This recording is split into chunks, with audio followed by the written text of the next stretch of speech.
Bonjour et bienvenue dans cette nouvelle leçon où je vais vous parler de l'instruction d'écriture et de lecture. D'une manière générale, un logiciel se comporte de deux façons.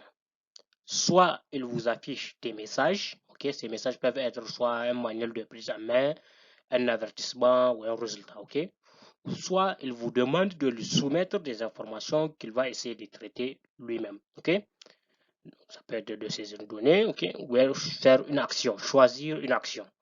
Donc, vous allez ici interagir avec le logiciel. L'écriture, ici, il ne faut pas le voir comme en français simple, comme le fait de prendre un bic et écrire.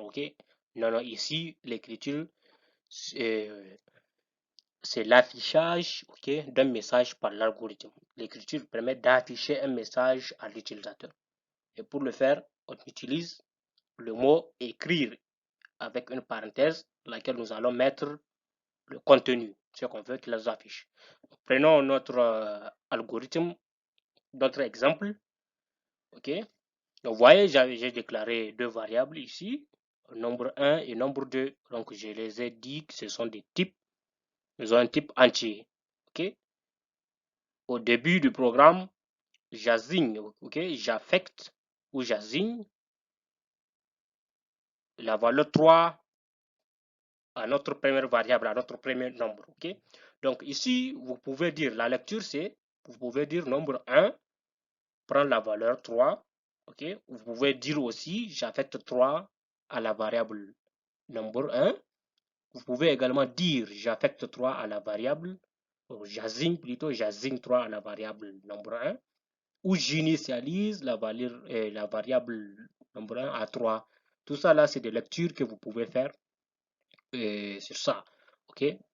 Quand vous donnez votre code, votre pseudocode à un développeur ou bien à un futur informaticien comme vous, c'est de cette manière qu'il va la lire.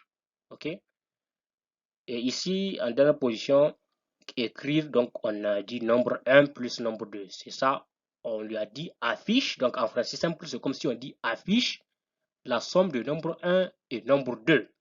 Et le tout va nous donner 8.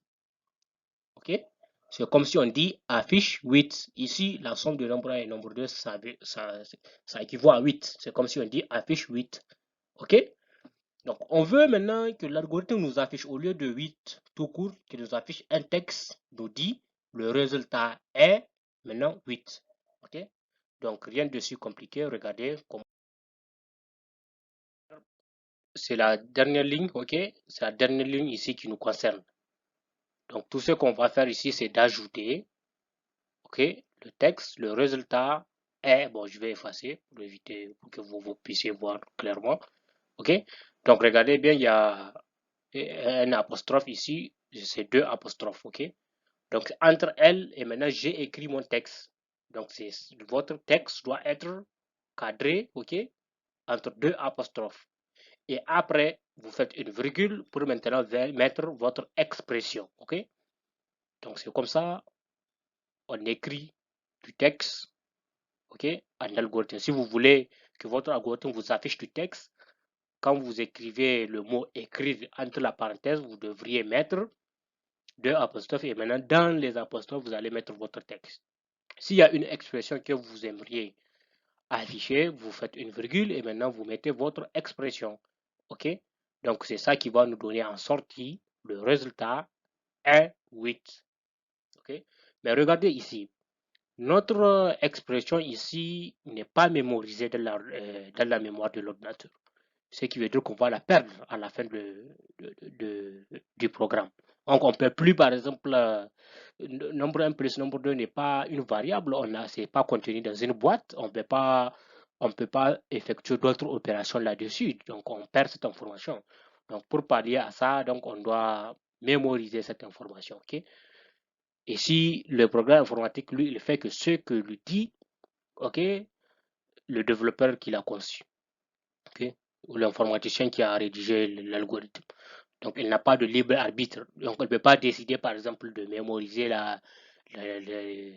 l'information, vous pouvez pas imaginer dans votre tête que bon, ça, comme c'est une information intéressante, l'algorithme la mémorise. Non, l'algorithme, il ne fait que ce que vous lui avez dit de faire. OK? C'est pourquoi si on veut maintenant que cette expression, si on veut effectuer d'autres opérations sur cette expression, nombre 1 plus nombre 2, on va falloir qu'on la mémorise. OK? Donc, pour ce faire, rien de compliqué. On va ici ajouter une autre variable, OK, qu'on va appeler ici résultat. Elle est aussi du type entier. OK? Et maintenant, au résultat, on lui affecte, OK? On affecte à résultat notre addition ici. OK? C'est ce qu'on va affecter à la variable résultat. Donc, rien de compliqué. Donc, écrire maintenant, le résultat est, et maintenant on affiche la variable, le contenu de la variable résultat. Et ici, le contenu de la variable et le résultat, c'est nombre 1 plus nombre 2. Donc, ce qu'on se retrouve aussi avec notre même sortie. Le résultat est 8. OK? Ici, on a mémorisé cette addition. OK? On sait que maintenant 8 là, c'est contenu dans une boîte, c'est déposé. On peut décider d'effectuer une autre opération là-dessus, ce qu'on va pas tarder aussi de faire. Je vous montre. OK. Excusez-moi. On peut décider par exemple de comparer le résultat strictement inférieur à nombre 1. Okay. Ce qui est faux ici. Le résultat il est strictement supérieur à nombre 1. Donc, quand vous exécutez votre programme, c'est comme ça qu'il va vous donner. OK? Donc, rien de compliqué.